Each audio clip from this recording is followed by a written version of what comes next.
Hare Krishna Krishna Krishna Hare Hare, Hare Ram Ram Ram Hare Hare, Hare Krishna Krishna Krishna Hare Ram Ram Ram Hare Hare, Hare Krishna Krishna Krishna Hare Hare, Hare Ram Ram Ram Hare Hare, Hare Krishna Krishna Krishna Hare Hare, Hare Ram Hare Krishna Hare Ram Ram Hare Hare, Hare Krishna Hare Ram Ram Hare Hare, Hare Krishna Hare Ram Ram Hare Hare, Hare Ram Ram Hare Hare, Hare Krishna Hare Gaurdhare Kalaki Gnanadev Tukaram Pandrinath Maharaj Ki, Mauli Gnaneshwar Maharaj Ki, Sachidananda Sadguru Sripad Baba Ki Jai, Sachidananda Ramdas Baba Ki Jai, Sabha Santan Ki Jai.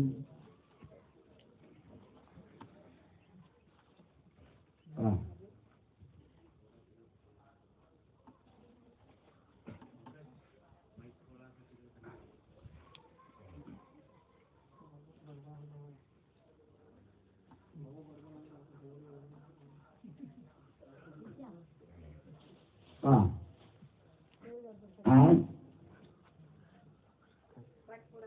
Datta Jayanti.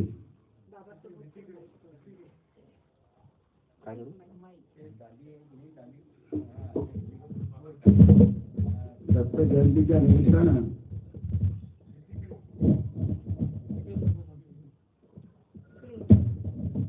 तिकडे ऐकू येते का? तिकडे ऐकू नाही, तिकडे आता इकडे झाले ते आम्ही करतो. पहिलेच बरं होतं, तुम्ही अशी इकडे बसा ना. इकडे हॅलो हा, आता नाही ऐकवलं तर तशीच राहा. आज दत्त जयंती. दत्त जयंतीच्या निमित्तानं दरवर्षी आपण गाभारीला कांताभाऊ टोकडे यांच्याकडे दरवर्षी हा कार्यक्रम ठेवत असतो. परंतु आतापर्यंतचा असा अनुभव आहे की 2-3 वर्षापासून किंवा 10 वर्षापासून आपला कार्यक्रम सुरू आहे, तर एवढी उपस्थिती आढळली नाही. आज झाडून झुडून सर्वच आले आपल्या एरियाचे, त्यामुळे आनंदाची गोष्ट आहे. असेच उपस्थित राहिलं पाहिजे सर्वांनी कार्यक्रमाला. तर आज दत्त जयंती, दत्ताची जयंती, दत्ताचा जन्मदिवस. तर पहिले आपण नामस्मरण करू, दत्ताचा गजर करू. सर्वांनी गजर म्हणायचा, माझ्या मागे म्हणायचं. दिगंबरा दिगंबरा श्रीपाद वल्लभ दिगंबरा,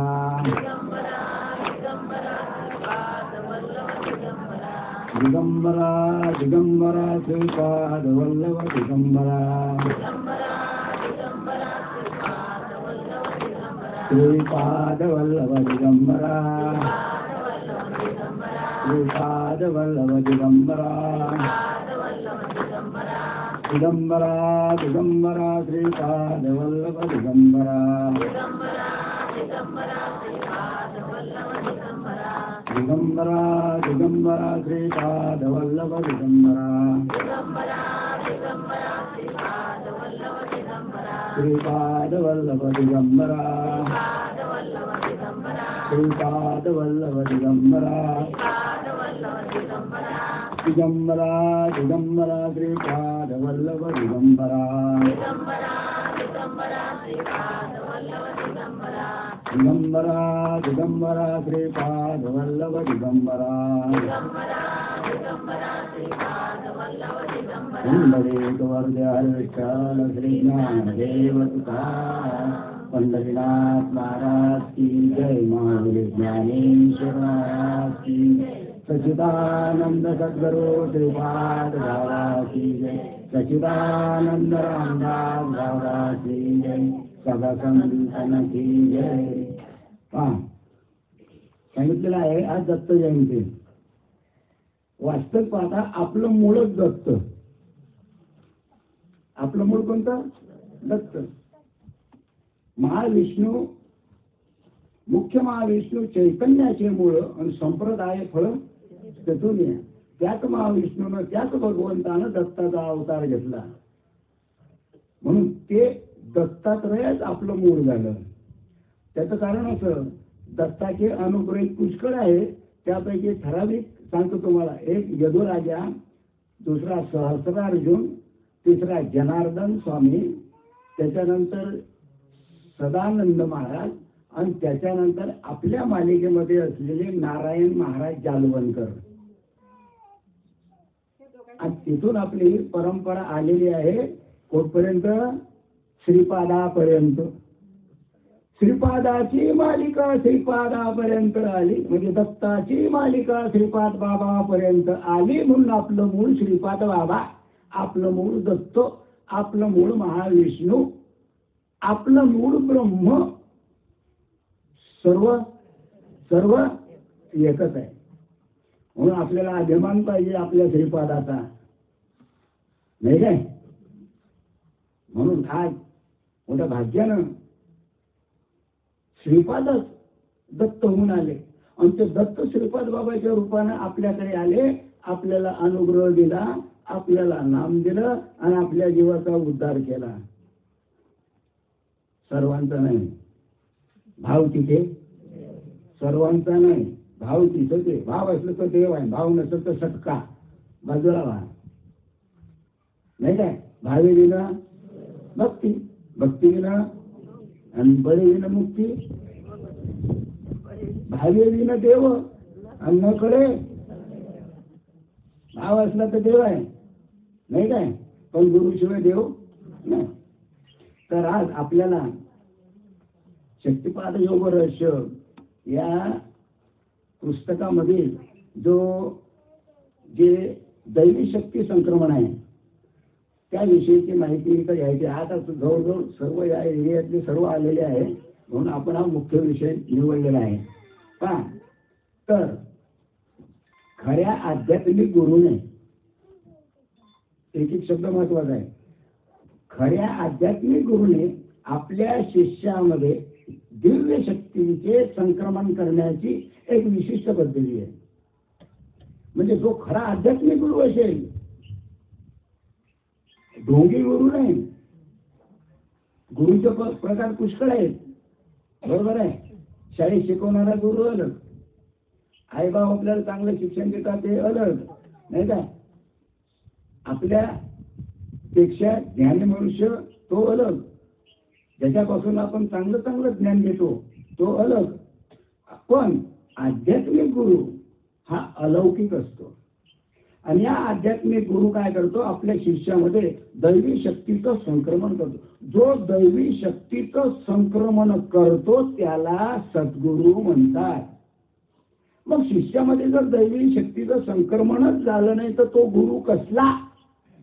महत्वाचा प्रश्न आहे. गुरुचं कर्तव्य काय? शिष्यामध्ये दैवी शक्तीचं संक्रमण प्रविष्ट करणं, बरोबर आहे. त्याला कृपा म्हणतात. काय म्हणतात त्याला? दैवी शक्तीचं संक्रमण करणं म्हणजे त्याला कृपा म्हणतात, किंवा त्याला शक्तिपात म्हणतात, किंवा त्याला दिव्य शक्तीचे संक्रमण म्हणतात, किंवा त्याला आपल्या भाषेत नाम म्हणतात, किंवा त्याला आणखी काय अनुग्रह म्हणतात, कोणी बोध म्हणते, कोणी काही म्हणते. तर अशा प्रकारे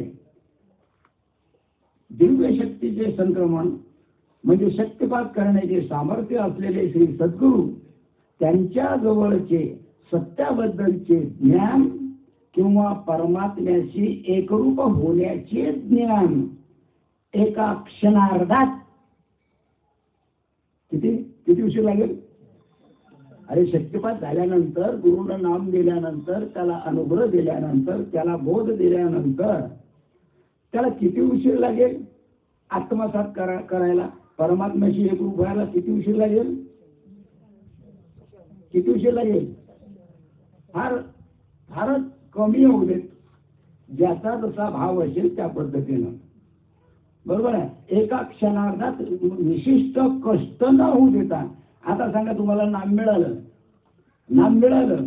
तुम्ही अवस्थेला बसले, शक्तिपात व्हायला किती उशीर लागला? नाम देता बरोबर नामस्मरण करता करता करता करता तुम्हाला अवस्था झाली. अवस्था म्हणजे शक्तिपात म्हणजे कुंडलिनी शक्ती जागृत होणे. किती उशीर लागला? काहीच नाही.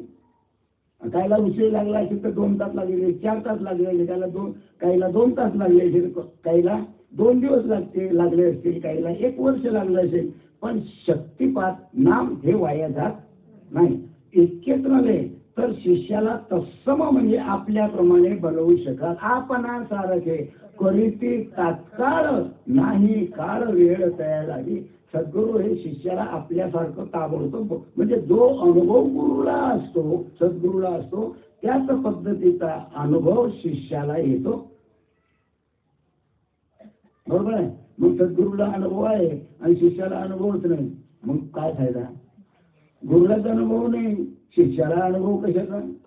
फसले का राहिले? आणि जिकडे पाहता तिकडे फसवेगिरी सुरू आहे.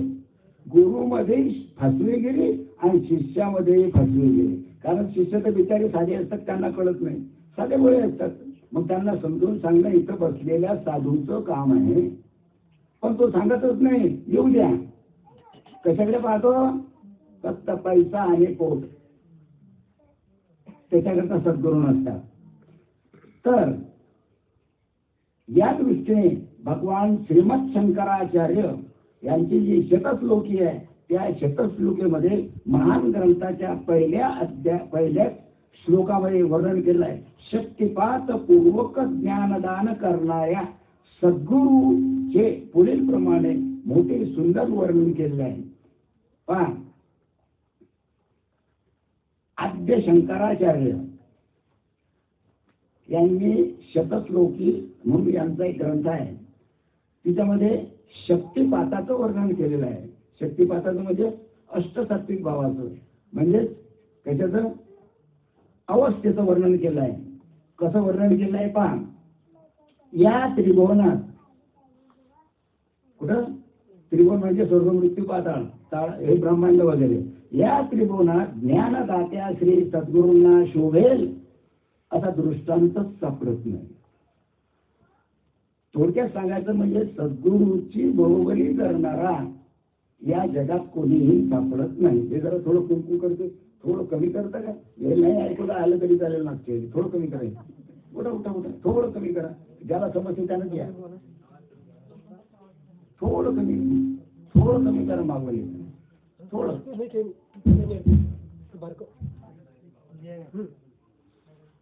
हा थोडा मोठा.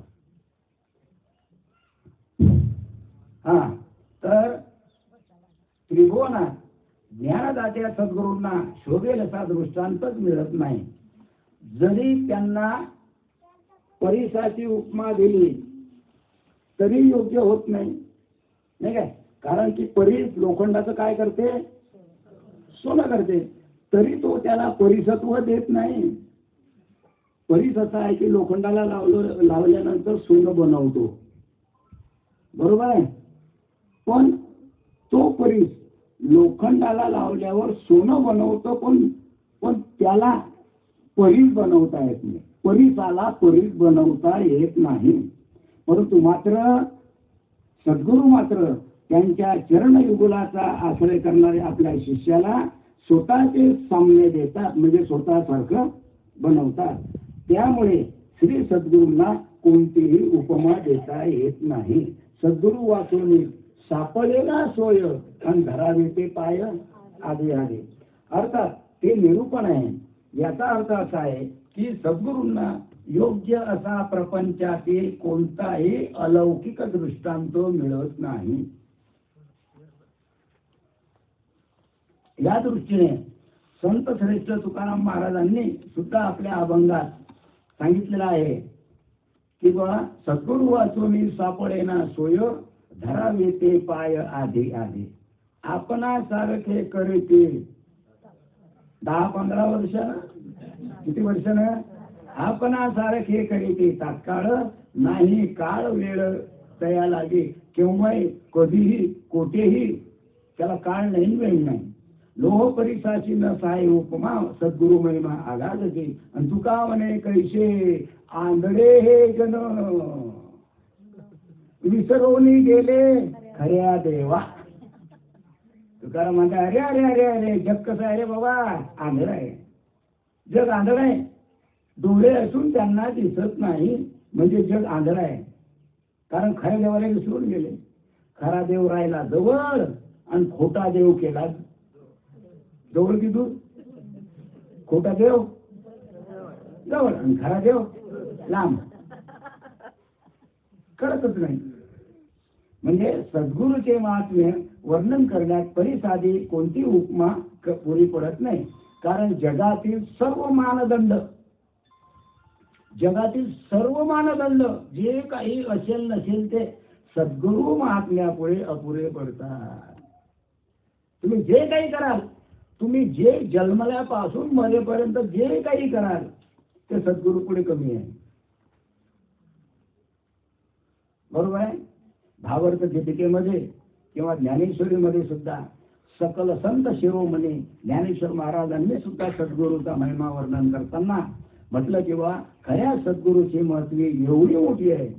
खऱ्या सद्गुरूची महती एवढी मोठी आहे की ज्या व्यक्तीवर त्यांची दृष्टी पडते, ज्या व्यक्तीला सद्गुरूनं पाहिलं किंवा त्याच्या मस्तकावर आपला कमल हस्त ठेवला, मस्तकावर किंवा डोक्यावर आपला हात ठेवला, ती व्यक्ती कनिष्ठ असली तरीही, ती व्यक्ती अविद्यात्मक असली किंवा अज्ञानी असली तरी तत्क्षणी जगत चालक परमात्म्याचा दर्जा त्याला प्राप्त होतो.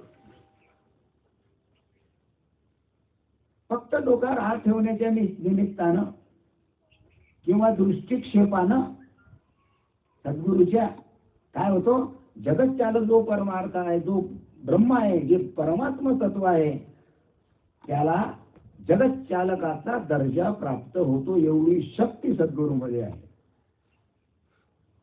भगवंतामध्ये ती शक्ती आहे की नाही? बरोबर आहे. भगवंतामध्ये ती शक्ती आहे की नाही? असेल का नसेल? नाही. ती शक्ती भगवंतामध्ये नाही. ती शक्ती जर भगवंतामध्ये असती तर विठ्ठलानं सांगितलंच नसतं कोणाला, नामदेवाला गुरु कर म्हणून. अरे बाबा उद्धार करणं माझ्या हाती नाही, मी ते रिकामे धंदे करत नाही. हा ते माझं कर्तव्य नाही. तुला उद्धार पाहिजे ना, माझं खरं खरं स्वरूप काय हे जर तुला कळायचं असेल तर तू सद्गुरूकडे जा. गेले नामदेव महाराज कोणाकडे गेले? कोणाकडे? विसोबा खेतरकडे गेले. फार मजेशीर आहे. आता गोष्ट काही सांगत नाही. हे गोष्ट प्रत्येक कीर्तनकार सांगतो, ते काही सांगत बसत नाही. बरोबर आहे. म्हणजे ज्या कोणाला अशा सद्गुरूची कृपा प्राप्त करण्याचे भाग्य लागते तो तात्काळ सर्व द्वंद्वातून मुक्त होतो. ज्याच्यावर सद्गुरूची कृपा, तो या जगामध्ये असूनही मुक्त आहे, संसार करूनही मुक्त आहे, आपले आपले कामधंदे करूनही तो मुक्त आहे. आणि त्याला आत्मप्रचिती येते. मला आत्मप्रचिती यायला काही उशीर लागतो का? नाही, ताबडतोब. श्री सद्गुरू काय करतात पहा. तत्वमसी, चार वेदाचे 4 महावाक्य आहे. एक आहे तत्वमसी. तत्वमसी, तत् त्वम अशी. तत् म्हणजे ते म्हणजे कोणतं? या ब्रह्मांडात ओतप्रोत भरलं असलेलं ते, त्याला तत् म्हणतात. आणि त्वम म्हणजे तू. त्वम म्हणजे काय? तू. आणि अशी म्हणजे आहे. ते तू आहे. या ब्रह्मांडात व्याप्त असलेलं तत्व तुम्ही आहात, हा त्याचा अर्थ. 4 वेदाची 4 वाक्य आहे. पहिले आहे तत्वमसी, दुसरा आहे अहम ब्रह्मास्मी, म्हणजे मीच ब्रह्म, तुम्ही ब्रह्मापासून अलग नाही. तिसरा आहे अयमात्मा ब्रह्म, आणि चौथा आहे प्रज्ञानम ब्रह्म. यापैकी कोणतंही एक महावाक्य शक्तिपात पूर्वक सद्गुरू शिष्याला देतात. मग ते आपल्याला मिळालं किंवा नाही, हा महत्वाचा प्रश्न आहे, नाही काय? यांनी तर आम्हाला असं सांगितलं की नाही, इथं ते 4 वाक्यापैकी एकही वाक्य आम्हाला मिळालं नाही. बरंच ना, मिळालं असेल का नसेल? अरे हे जे 4 वेदाचे 4 महावाक्य आहे, यापैकी तुम्हाला एक वाक्य मिळालं की नाही? बरंच जा, मिळालं. त्याचा अर्थ काय? तो मी, या ब्रह्मांडात व्याप्त असलेलं जे परमात्मा तत्व ते मी आहे, याचा अर्थ तुमचा प्रबोध. या 4ही वाक्यांचा अर्थ तुमचा प्रबोध आहे. तिच्यामध्ये सर्व ब्रह्मांड आलेला आहे. आणि शिष्याने तत्क्षणी त्याचा स्वीकार करतात, त्याला त्याच क्षणी आपल्या महावाक्यातील आशयाचा प्रत्यक्ष अनुभव घेत असल्याची प्रचिती येते. श्रीकृष्णांनी सुद्धा आपल्या परमभक्त अर्जुनाच्या ठिकाणी आपल्या दिव्य शक्तीचे संक्रमण केले. पहा कशाच्या मिसानं? आलिंगनाच्या मिसानं, डोक्यावर हात ठेवण्याच्या मिसानं काय केलं? श्रीकृष्णाने सुद्धा अर्जुनाला दिव्य शक्ती दिली, दिव्य शक्तीचं संक्रमण केलं. तिकडे कौरवाचं सैन्य, इकडे पांडवाचं सैन्य, मध्ये रथ कोणाचा उभा? अर्जुनाचा रथ उभा. कोण चालवणारा? हा, भगवान श्रीकृष्ण. 18 दिवस युद्ध चाललं. आता मला सांगा, 18 दिवसामध्ये जीवाचा उद्धार केला कोण? भगवंतानं. कोणाचा? 18 दिवसही लागले नाही. अर्जुना दिलेली समाधी सवेत घातला महायुद्धी. ताबडतोब त्याला नाम दिलं, त्याच्याकडून अष्टसाती भाव निर्माण करून घेतले. तिथे अवस्था झाली. आणि का रे बाबा, समजलं काय तू कोण? देवा समजलं, मी आत्मा. मग आत्मा विनाशी की अविनाशी? सांगितलं अविनाशी. मग हे जे दिसतं ते मेलेले आहे की जिवंत आहे? मेलेले आहे. यांचं शरीर गेलेलं आहे, परंतु हे मात्र यांच्या ठिकाणी असलेलं जे आत्मतत्व आहे हे मात्र अविनाशी आहे. शरीर जाईल, परंतु आत्मा मात्र जसाच्या तसाच, जात नाही, येत नाही, खात नाही, पेत नाही, उठत नाही, बसत नाही, काम करत नाही, काही नाही, तो जसाच्या तसाच आहे. कुठं गेला नाही आणि कुठून आला नाही. बरोबर आहे. हा अनुभव ताबडतोब अनुभव आणून दिला भगवंतानं. आणि मग सांगितलं की चल काय कर, आता युद्धाला सुरुवात कर. मग अशा दिव्य शक्तीचे संक्रमण करून त्याला ताबडतोब आपल्यासारखे बनवले. भगवंतानं अर्जुनाला आपल्यासारखं बनवलं. आणि म्हणून ज्ञानेश्वरीचे म्हटले आहे की प्रभूंनी झगझगीत कंकणांनी युक्त असलेल्या आपल्या नीलवर्णाचा हात पुढे केला. भगवंतानं स्वतः आपला हात वर केला, पुढे केला, आणि आपल्या प्रेमळ भक्ताला काय दिलं? आलिंगन दिलं. हृदयाशी धरले. या हृदयीचे त्या हृदय घातले. आलिंगन देण्याच्या निमित्तानं भगवंताने आपल्या आत असलेली जी दैवी शक्ती आहे ती शक्ती अर्जुनाच्या आत प्रविष्ट केली, अर्जुनाच्या आतमध्ये टाकून दिली. कशाच्या निमित्तानं? आलिंगनाच्या निमित्तानं. आणि भगवंताला त्याच्या शिष्याला प्रत्यक्ष शक्तिपात करून आत्मप्रचिती करून, कारण भगवंताला आत्मप्रचिती करून द्यायची होती. मी आत्मा आहे याचा अनुभव आणून द्यायचा होता. म्हणून हे आलिंगनाचं निमित्त भगवंताने केलं आणि त्याच्यासाठी हे आलिंगन होतं. आता येथे भाषा आणि युक्तिवाद, इथं भाषा आणि युक्तिवाद याला जागा नाही. कारण वेदार्थ जाणणारे आहे, गण ध्यानी आहे, विद्वान आहे, पंडित आहे, कीर्तनकार आहे, प्रवचनकार आहे, पारायण करणारे आहे, बरोबर आहे, वेदांत पाठ करणारे आहे, बरोबर आहे.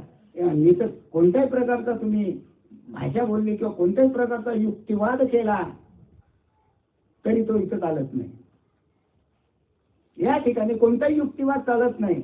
हा भले तुम्ही ऐकाल काही हरकत नाही, पण खरा खरा युक्तिवाद इथं चालतच नाही. जागाच नाही युक्तिवादाला. अरे मी आत्मा आहे कळल्यानंतर शिल्लक काहीच राहत नाही, जगातलं काही जाणण्यासारखं राहतच नाही. तिथं काय युक्तिवाद काम करणार. मग ज्यावेळी श्रीकृष्णाचे व अर्जुनाचे हृदय एकमेकांना भिळले, या हृदयीचे त्या हृदयी घातले, त्यावेळी श्रीकृष्णांनी आपल्या हृदयातील ज्ञान अर्जुनाच्या हृदयात टाकले. बरोबर आहे. हे सर्व झाले, हे सर्व झाले. भगवंताने आपल्या ठिकाणी असलेलं ज्ञान, आपल्या ठिकाणी असलेलं जे तत्व आहे, हे तत्व त्याच्या आतमध्ये संक्रक्षणाच्या निमित्तानं काय केलं, सर्वेक्षणाच्या निमित्तानं काय केलं, टाकून दिलं. कोणा? भगवंतानं. तरी दोन व्यक्ती कशात राहिल्या, इकडे श्रीकृष्ण आणि तिकडे अर्जुन. किती झाले? इकडे श्रीकृष्ण, इकडे अर्जुन. किती झाले?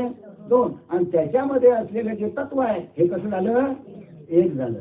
आत्मतत्व एक. जे अर्जुनाच्या, जे भगवंताच्या ठिकाणी तत्व होतं तेच तत्व त्याच्या आतमध्ये प्रविष्ट केलं. म्हणजे जो शिव होता, आपला जो जीव होता, हा जीवस्वरूप शिवस्वरूप झाला. सर्व झाले तरी दोन व्यक्ती तशाच राहिल्या, पण अर्जुन मात्र श्रीकृष्ण रूप झाला. व्यक्ती दोन, व्यक्ती दोन, श्रीकृष्ण आणि अर्जुन. या हृदयाचे त्या हृदय घातले, दोघांचे हृदय एक झाले. आणि शिल्लक कोण राहिला? एकच राहिला. तिथं अर्जुन राहिलाच नाही. अर्जुनाला देहाचं भानच नाही. अर्जुनच्या भगवत स्वरूपाशी एकरूप झाला, या ब्रह्मांडाशी तो एकरूप झाला, त्या तत्वाशी तो एकरूप झाला. म्हणजे शिल्लक किती राहिला? एकच. होते किती? दोन. शिल्लक किती राहिले? मग त्या एक मधून एक गेला, किती राहिले? अरे एक मधून एक गेला, किती राहिले? हा, एक मधून एक गेला, किती राहिले? शून्य आहे का नाही? एक मधून एक गेला शून्य. शून्य शून्य म्हणजे काहीच नाही. मग काहीच नव्हतं का तिथं? अरे काहीच नव्हतं काय? होतं की नाही? मग एक मधून एक गेला, एक राहिला. आपल्या परमार्थातलं गणित फार अलग आहे. प्रकृती आणि पुरुष किती आहे? दोन आहे. प्रकृती पुरुषाची एकरूप झाली, बरोबर आहे. हा, किती राहिले? एक. मग तो एक एकाशी एकरूप झाला. शिल्लक किती राहिले? फक्त एकच. परमार्थातलं गणित फार अलग आहे, हे शाळेतलं गणित नाही. एकातून एक गेला, शून्य राहिले. ते नाही. परमार्थातलं गणित फार अलग असतं. आणि ते बाकीचं काही कोणाला कळत नाही. जाऊ दे. पहा, म्हणजे अर्जुन हा श्रीकृष्णाची काय झाला? तादात्म्य झाला, म्हणजे एकरूप झाला. ब्रह्माची प्रतीती केवळ शास्त्राभ्यासाने येत नाही. तुम्ही कितीही शास्त्र वाचा, जगामध्ये जेवढे शास्त्र आहे, कितीही शास्त्र वाचले, 18 पुराण वाचले, तरी शास्त्राभ्यासानं ब्रह्मस्वरूपाची प्रचिती येत नाही. तर ती केवळ गुरुकृपेनेच येते, बरोबर आहे. म्हणून रामदास स्वामींनी सुद्धा गर्जना करून सांगितलेलं आहे की सद्गुरू शिवाय खरे ज्ञान मिळणे अशक्य आहे. शास्त्रे या सिद्धांताला सहमत आहे. केवळ शब्दाने, तीक्ष्ण बुद्धीने, उपनिषद आणि त्यावरील व्याख्यान ऐकून आत्मप्रचिती येऊ शकत नाही. ती फक्त सद्गुरूच्या कृपा प्रसादानेच मिळू शकते. कारण सर्व संतांचं हेच म्हणणं आहे. आणि सर्व संत याच जे संत होते ते संत याच प्रक्रियेतून गेले. आणि त्या संतांनी अनेक जीवांचा उद्धार केला याच पद्धतीनं, संक्रमणाच्या पद्धतीनं. मग कोणीही एखाद्या पुरुषाला किंवा साधकाला सद्गुरूच्या अप्रतिम करुणेने, पूर्ण अशा अमृत दृष्टीने, अर्थात शक्तिपात पूर्वक केलेल्या शक्ती संक्रमणाने ते ब्रह्म मी आहे असा अनुभव येतो. म्हणजे त्याच्या ठिकाणी मी ब्रह्म आहे, मी आत्मा आहे असा जर अनुभव आला तर त्याच्या ठिकाणी असलेली जी भ्रम आहे, जी भ्रांती आहे, ही भ्रांती नाहीशी होते आणि त्याला आपलं खरं स्वरूप कळायला लागते. म्हणजे त्याच्या ठिकाणी जो संशय आहे हा संशय सुद्धा नाहीसा होतो आणि मग तो जीवनमुक्त होतो. अनुभव आल्यानंतरही, शक्तिपात झाल्यानंतर जर संशय शिल्लक राहिला तर तो शेवटपर्यंत त्याच संशयामध्ये मरतो. म्हणजे पुन्हा जैसे ते जसं आहे तसं. म्हणून याच्याकरता फक्त एकच करायचं, भाव ठेवायचा, बाकी दुसरं इच्छित काहीच नाही. नामावर श्रद्धा ठेवायची, भाव ठेवायचा. अशा प्रकारे साधकाची अनादि उपाधी नष्ट झाल्यामुळे, उपाधी कोणती होती आपल्याला? अनादि उपाधी कोणती होती? बाबा देहाची. देह म्हटलं की काम आहे, क्रोध आहे, लोभ आहे, मोह आहे, संसार आहे, मुकाट सर्व. अशा प्रकारे साधकाची जी अनादि उपाधी होती ती नष्ट झाली, नष्ट होते. आणि त्याच्या ठिकाणी जो आनंद आहे, हा आनंदाचा जो तो काय घेतो? अनुभव घेतो. अशा रीतीने वेद, पुराणे, तंत्र, मंत्र सर्व काळातील संतांनी आतापर्यंत जेवढं होऊन गेलं, सर्व काळामध्ये जेवढे संत होऊन गेले त्या संतांनी शक्ती संक्रमणाच्या मार्गाने स्वतः अनुभव घेतला आणि तोच अनुभव इतरांना दिला. आणि म्हणून अनेक लोक तरले आणि बाकीचे राहिले उपजले नेले. जे तरले ते तरले, संतांच्या संगतीत गेले ते तरले, संतांची संग सुटली ते उपजले नेले आणि शेती केली. योग वशिष्ठ हे पुस्तक आहे, ग्रंथ. तो वशिष्ठांनी सुद्धा स्वतः श्री रामचंद्रावर केलेल्या शक्तिपाताचे सत्य परिस्थितीचे वर्णन केले. श्रीरामाचे गुरु वशिष्ठ, वशिष्ठांनी सुद्धा श्रीरामावर, अवतारी पुरुष श्रीरामावर सुद्धा काय केलं? शक्तिपाताचा प्रयोग केला.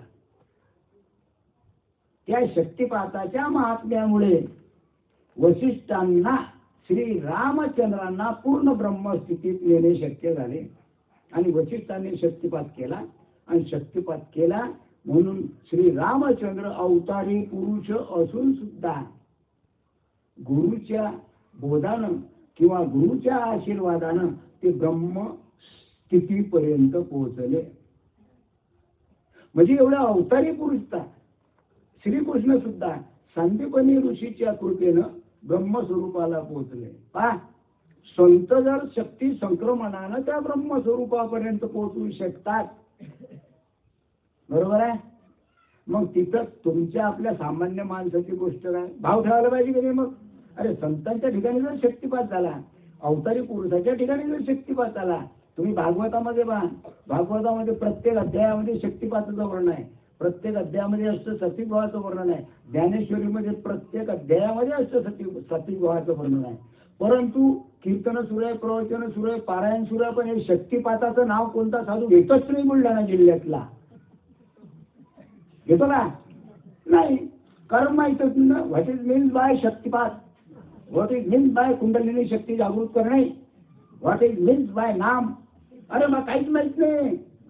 आता तरी काही काही बुलढाणा जिल्ह्यातले साधू ब्रह्म म्हणायला लागले, नाम म्हणायला लागले, साधक हा शब्द वापरायला लागले. नाही तर काहीच नव्हतं, सर्व गोष्ट खाणं सुरू आहे. मात्र अनुभव वर्ज्य. तुम्ही जे बोलता ते आम्ही शब्द वापरू, पण त्याचा अनुभव मात्र घेणार नाही. घेतला का? कोण वगळले साधू? आपण बुलढाणा जिल्ह्यात सर्व साधू वगळले आहे.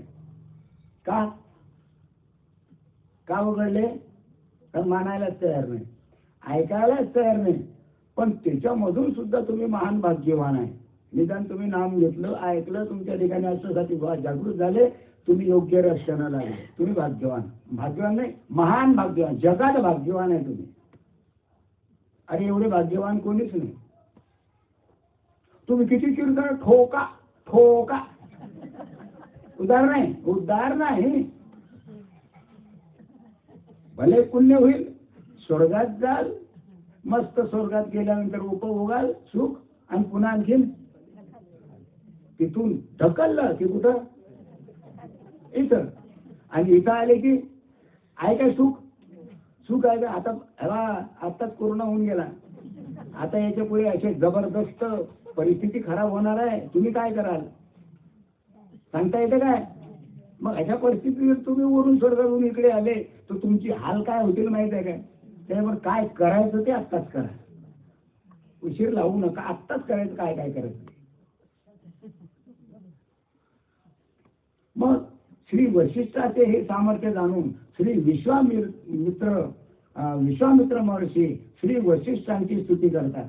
पहा, वशिष्ठांच्या कृपेनं रामाच्या ठिकाणी संक्रमित अवस्था झाली, शक्ती संक्रमित झाली. आणि मग विश्वामित्र काय म्हणतात वशिष्ठ मुनींना, हे महात्मन. पहा, रामाचे गुरु वशिष्ठ कोणाला म्हणतात? विश्वामित्र ऋषींना. हे महात्मन, ब्रह्मपुत्र वशिष्ठ मुनी, आपण खरोखर अत्यंत श्रेष्ठ आहात. स्वतः विश्वामित्रानं म्हटलं वशिष्ठांना, आपण शक्तिपाताच्या द्वारा म्हणजे अष्टसात्विक भावाच्या द्वारा किंवा अवस्थेच्या द्वारा श्रीरामचंद्रांच्या ठिकाणी शक्ती संक्रमण करून आपली महती सिद्ध केली. आपण किती मोठे आहात, ब्रह्मांडात जगात किती मोठे आहे हे सिद्ध केलं. का? कारण तुम्ही रामाच्या ठिकाणी श्रीरामाच्या ठिकाणी शक्ती संक्रमण केलं, म्हणून तुम्ही श्रेष्ठ आहात. अवतारी पुरुष राम, त्यांच्या ठिकाणी शक्ती संक्रमण केलं कोणा? वशिष्ठ मुनींनी. हे योग वासिष्ठामध्ये दिलेलं आहे. तर या पद्धतीने स्कंद पुराणामध्ये सुद्धा शक्ती संक्रमणाचे पद्धतीचे सांगोपांग विवेचन केले आहे. तंत्र ग्रंथातही शक्ती संक्रमणाच्या होणाऱ्या कुंडलिनी जागृतीचे सविस्तर वर्णन आढळते. शक्ती संक्रमणाद्वारे शिष्यातील सुप्त शक्ती जागृत करण्याबद्दल, म्हणजे जो जीव असतो किंवा जो अज्ञानी असतो, जो अविद्यामध्ये गुरफटलेला असतो, जो जन्म मरणाच्या फेऱ्यामध्ये गोटेघाट फिरत असलेला असतो, याच्या ठिकाणी शक्ती संक्रमणाद्वारा शिष्यातील सुप्त शक्ती जागृत करण्याबद्दल सर्व पंथामध्ये नाथ संप्रदाय प्रसिद्ध आहे. तो नाथ संप्रदाय आपला कोणापासून चालू आलेला आहे? मूळ दत्त, दत्ताचे श्रीपाद, श्रीपादाचे तुम्ही. तो नाथ संप्रदाय, तो आनंद संप्रदाय आपला आहे. एवढं भाग्य कोणाच्याच वाट्यावर नाही, कोणाच्याच वाट्यावर नाही, म्हणून आपण महान भाग्यवान आहोत. मग सर्व पंथामध्ये नाथ संप्रदाय अत्यंत प्रसिद्ध आहे. हा पंथ अध्यात्म ज्ञान आणि योगशास्त्र याच्या इतकाच प्राचीन आहे. आतापासून नाही, जे योगशास्त्र होते योगापासून सुद्धा हा संप्रदाय तिथून प्रसिद्ध आहे. अलीकडील काळात म्हणजे सध्याच्या काळात महान शक्ती साधकामध्ये परिणामकारक संक्रमण करणे. ऐकून घ्या, ऐकून राहिले सर्व इकडे इथे काय ऐकू तुम्ही ते? अलीकडच्या काळात म्हणजे आता सध्याच्या काळात तुम्ही जगामध्ये जे काही ऐकून राहिले लहानपणापासून आतापर्यंत, म्हणजे हा अलीकडचा काळ, आताचा काळच होत. अलीकडील काळात अशी महान शक्ती साधकामध्ये परिणामकारकपणे संक्रमण करणारे श्री सद्गुरू हे विरळीच. असे सद्गुरू सापडत नाही, असे सद्गुरू मिळत नाही. आणि ज्याला मिळाले तो भाग्यवान, आणि ज्याला नाही मिळाले तो आओ दे जाऊ दे, आओ दे जाऊ दे. एक बस आला की गेला, आला की गेला, आला. जन्म मृत्यूच्या फेऱ्यामध्ये तो अडकतो. कारण तसे गुरु मिळतच नाही. कारण तसे गुरु मिळायला अनंत जन्माची काय पाहिजे? पुण्य पाहिजे. बरं, अनंत जन्माची पुण्याई असून सुद्धा भगवंताची कृपा पाहिजे. भगवंताची कृपा झाली अनंत जन्माची, पुण्यही झाली, पण तरी सुद्धा सर्व सद्गुरू मिळण्याचं भाग्य पाहिजे. गुरु कृपेनं तर सद्गुरूची भेट होते. झालं, सद्गुरूची भेट झाली की मग मात्र जीवाचा उद्धार व्हायला उशीर नाही. बर, सद्गुरू मिळाले, काय हरकत नाही, जीवाचा उद्धार होईल काय? मिळाले ते सद्गुरू, जीवाचा उद्धार होईल काय? अरे आपली तशी स्थिती पाहिजे. नाम घेतलं, झालं, गेले, दिलं सोडून. नाही, गुरु तिकडे आणि इकडे, उद्धार होईल काय? बोलत नाही, बोला ना. नाही, काही काय म्हणा, झालं आमचं सगळं, नाही मिळालं, अवस्था झाली, प्रमोद झाला, आमचं सगळं आता शिल्लक राहिलं. अरे परमार्थ हा मरेपर्यंत करायचा असतो, ताटक्यावर झोपोस्त मुळ, ऐका नाही, हा देह सोडेपर्यंत परमार्थ करायचा असतो, भाव ठेवायचा असतो, संपत नाही, करावाच लागतो तो. आणि तिच्यामध्ये जर अंतर पडलं तर मग पुन्हा जी शक्ती असते ही शक्ती पुन्हा मागे फिरते. अरे काय होऊ शकत नाही, गुरु कृपेनं सर्व होते. जितका मनुष्य वर जातो तितका वर खाली येतो. याला लक्षात ठेवा. असं समजून की आपलं झालं नाही, जोपर्यंत आपला मुर्दा पडत नाही तोपर्यंत झालं नाही. मुर्दा पडेपर्यंत करत राहायचं, भाव ठेवायचा, श्रद्धा ठेवायची, विश्वास ठेवायचा, नामस्मरण सोडायचं नाही. जर सोडलं तर तुम्ही तुमचं पहा, आमच्या कानावर हात आहे. पहिली गोष्ट, असे सद्गुरू मिळत नाही, मिळाले तर भाग्यवान. असे सद्गुरू संक्रमण करणारे श्री सद्गुरू मिळाले तर हे खरं आहे, परंतु ते अजिबात नाही असंही नाही. नाही काय आहे, पुष्कळ आहे. शक्ती संक्रमण करणारे, अष्टसाती निर्माण शिष्याच्या ठिकाणी निर्माण करून देणारे सद्गुरू पुष्कळ आहेत ना. आहे, फिरा तुम्ही, बरोबर आहे. अशा प्रकारे क्वचित आढळणारे शक्ती संपन्न आणि शक्तिपात दीक्षेद्वारा शक्ती संचार करणारे महात्मे जगामध्ये काय करतात, गुप्तपणे संचार करतात. ते माझे तुम्हाला सापडणार नाही. ते गुप्तपणे संचार करतात. ते तुमच्याकडे राहतील, खातील, पितील, बोलतील, गप्पा करतील, काय काय करायचे करतील, पण तुम्हाला ओळखू येणार नाही की हा संत आहे. संत आहे कधी ओळखू येत नाही. मागे सांगितलं तुम्हाला, संत ओळखू येत नाही, कारण त्यांच्या कपाळावर लिहिलेलंच नसते संत. लिहिलेलं असते काय? संत ओळखू येत नाही. आणि ज्यानं संताला ओळखलं त्या जीवाचा उद्धार व्हायला उशीर नाही. माझ्यासारखे गणगोळ्या हे करणारे, मस्त झपक पांढरे कपडे घालून फिरणारे बक्कम आहे महाराष्ट्रात. बापा बापा बापा बापा, सर्व संत नाही, ऐके नाही. संत हे ओळखू येत नाही, कारण त्यांचा वेशच गुप्त असतो, कारण तेच गुप्त असतात. ते काही जपलं तर नाहीच म्हणा. आणि ते काय म्हणतात, ते वाद्य म्हणतात, ते टिंग टिंग टिंग टिंग टिंग वाजवतात. तेही नाही, ताटगरी घेतलं आणि फिरत बसले, मी गुरु आहे, मी गुरु आहे, मी गुरु आहे. तर लोकांना आता म्हणतो आपल्याला, काय म्हणते, हे काय असं मी गुरु आहे, मला गुरु करा, मी गुरु आहे. हे असं कसं मानतील काय? अरे आत्ताच मानत नाही, मानतच नाही.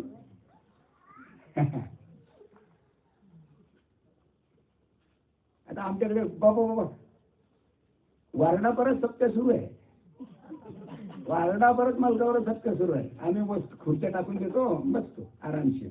आले शब्द कानावर ऐकायचे, नाही तर आपल्या खुर्च्या टाकून बसायला राहायचं, नाही तर निघून राहायचं. पण आपण काही जात नाही. आता का जात नाही याचं कारण आहे, आपण समोर गेलो, अरे हात तो बुवा अंगात आणणारा, मग तिथं टीका सुरू होतात. त्याच्याकरता बाबा रे तिथं जाणंही नको, तिथं न करणंही नको, कारण तो आपल्याला कधी संत म्हणतच नाही. आणि त्या लोकांना कीर्तन करायला संत म्हणणारे तिथं बसणारे बंदीच्या बंदीच आपल्याला कोण हुंकते आहे का नाही. त्यामुळे आपण काही जात नाही बा, कोणाला राग आला तरी चालते. म्हणत ती शेजारी पाजारी एवढा मोठा साधू तर भला आहे, मग कधी कीर्तनातून पारायणात जाऊन बसतोच, मग कशाला बस काय जमत आहे. आम्ही गेलो म्हणजे तुम्ही काय करता, टीका करता. बाबा जा कशाला, आमचं टीकाय नको, कशाला पाप घेता डोक्यावर, आपल्याला माहिती आहे आपल्या टीका गेली त्याचे पाप लागेल, मग त्याला पाप कशाला द्यायचं, घरात बसायचं आपलं, त्याला पाप लागेल असं करायचं नाही. म्हणजे सप्त्यात जाऊन बसायचं नाही. तुमच्याकडे असल्या सप्त्याचं सांगा, मी येणार नाही हा. तेवढे 7 दिवस वर्ष तुमच्या दादा सप्त्यात असला तेवढे 7 दिवस वर्ष, त्याच्यानंतर 8व्या 9व्या दिवशी बोलवायचं प्रवचनाला. समजलं काय? मग असे संत विरळे ते ओळखू येत नाही. आणि ज्यावेळेस त्यांची गाठ एखाद्या लायक शिष्याशी पडते, कोणता शिष्य पाहिजे, असा विरळा सद्गुरू आहे तसा संत भेटत नाही. पण त्या संताची भेट एखाद्या लायक शिष्याची झाली समजा, लायक म्हणजे शिष्य होण्याला लायक, लायक का नालायक, मग लायक शिष्य पाहिजे का नालायक शिष्य पाहिजे, मग जो लायक असेल त्याला किंमत, जो नालायक असेल त्याला किंमत नाही. विरुद्धार्थी शब्द येते ना, विरुद्धार्थी, लायक याच्या विरुद्ध नालायक. मग अशा लायक शिष्य जी पडते तेव्हा त्याच्या जवळील शक्ती त्या शिष्यामध्ये ते काय करतात, संक्रमित करतात. बरोबर आहे. अशा प्रकारचे ज्ञान आणि शक्ती संक्रमित करून शिष्याची कुंडलिनी शक्ती जागृत करण्याचे सामर्थ्य सद्गुरूमध्ये आहे. कारण नामाशिवाय कुंडलिनी शक्ती जागृत होत नाही, ती शक्ती उदयाला येत नाही. नामाशिवाय ती शक्ती जागृत होत नाही. आता ती आहे इथे शक्ती कुठं, इथं देवीच्या देठाजवळ. काय बंधनापासून उकलल्या गाठी आणि देता आली मिठी सावक असत. मग बंध कोणता, उरियाना बंध, जालिंदर बंध, मूळ बंध, तिन्ही बंधाच्या इथं गाठी आहे. तिन्ही बंधाच्या काय, देवीच्या जवळ गाठी आहे. आणि इथं कुंडलिनी शक्ती काय होते, जागृत होते. मग ते बंध म्हणजे काय केलेले आहे, बांधलेले आहेत ते. आता पोरी विणा घालतात, किती असतात त्याला, हे एक इकून घेता, असं करता, इकून करता झाल्या 3 येण्याची एकच विणी म्हणतात की नाही त्याला. मग असे 3 बंध आहे ते पक्क्या एकमेकात गुंतलेले. मग त्या गाठी सुटायला पाहिजे आणि नामानं त्या गाठी सुटतात. बंधनापासून उकलल्या गाठी, ज्यावेळी त्या गाठी उकलल्या जातात त्यावेळेस तिथं त्याला त्या ठिकाणी शक्ती संक्रमण होते. म्हणजे त्याला अवस्था होते, त्याच्या ठिकाणी अष्टसाती भाव जागृत होता आणि सद्गुरूच्या द्वारे त्याच्या शक्तीचं काय त्या ठिकाणी संक्रमण होते. ज्ञान आणि शक्ती संक्रमित करून शिष्याची कुंडलिनी जागृत करण्याचे सामर्थ्य श्री सद्गुरू हे आम्ही वर म्हटल्याप्रमाणे क्वचित काळी कोठेतरी आढळतात. क्वचित आढळतात. असे जे संत असतात ना, हे क्वचित आढळतात. तुम्ही कधी असे रस्त्यानं मलकावर फिरले किंवा बुलढाण्यात फिरले किंवा खामगावला फिरले, असे साधू सापडणार नाही. क्वचित एखादा सापडे. आता काय खामगाव आहे की मलकावर आहे की नाही, काय इकडे तिकडे आहे की नाही, काय मात्र आहे, कुठंतरी आहे. एखादा सापडते, सर्व नाही बरं, एखादं सापडते क्वचित आणि कुठेतरी सापडतात. खरे संत हे कुठेतरी एखाद्या वेळेस सापडतात. आणि अशा महात्म्याशी अर्थात यांच्याशी गाठ पडून आपल्याला तो काय येतो, अनुभव येतो. सामान्य वाचकात जरी या गोष्टीचा प्रत्यक्ष फायदा होणार नसला तरी पण अशा तऱ्हेने पूर्णत्वास गेलेले महात्मे असू शकतात. आणि त्यांच्याकडून शक्ती संक्रमणाद्वारा त्यांची कृपा संपादन करून शिष्याला आपले कल्याण करून घेता येते. सद्गुरू शिवाय ह्या गोष्टी घडत नाही. तर या योगाचा मुख्य हेतू असा समाधी म्हणजे काय, आता इथं दिलेलं आहे.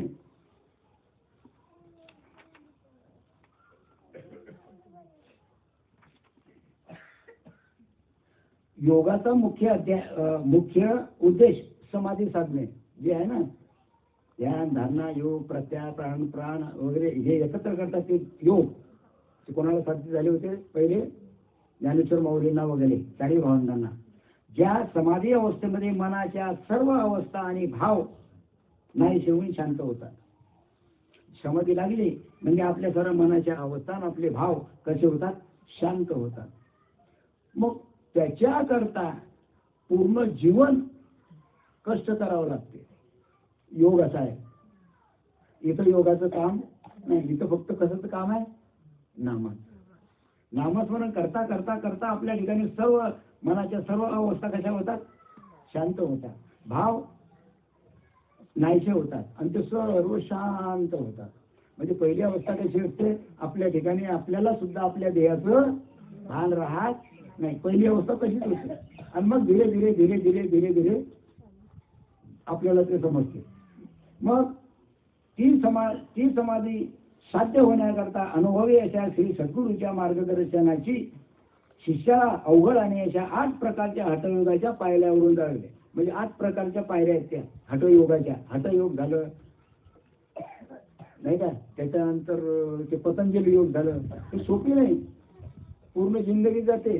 काही तिथे योग सिद्ध करता करता शेवटी मरण येते, परंतु तरी सुद्धा त्याला साध्य होईल असं नाही का. या अभ्यासात थोडी जरी चूक झाली तरी साधकाला धोका असतो.